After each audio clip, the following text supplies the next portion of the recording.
Paano niyo po nagagawa yun? Ganito po. Di ano po ito, Ma'am Red. Meron po siya dito.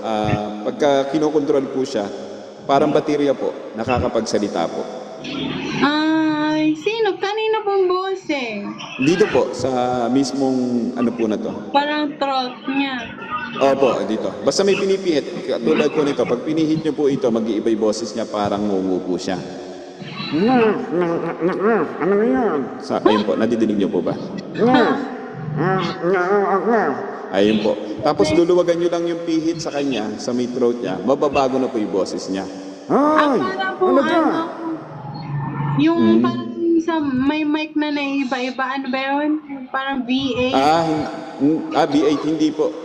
Sa kanya po talaga to, may sarili po siya. Di battery po. Kaya lang medyo mahal po yung battery nito eh.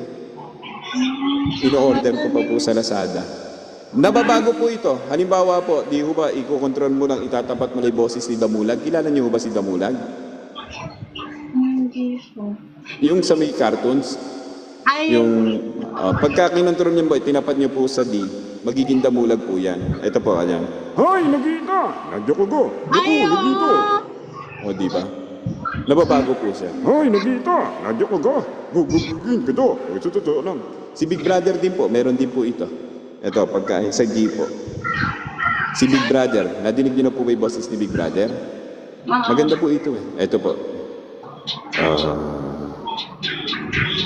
Red, ikaw yung nakakapasok na sa aking bahay. Ganun po. Di ba? Ayos po ano? Dapat mo dyan ay ikaw ay babaguhin nyo lang po. Nababago. ang galing Mura mo. lang po yung ganito. Po. Ang galing mo naman. May ano po siya talaga. Inaayos po. Pagka ano po. Pero marami nga din po ganyan. Akala po nila.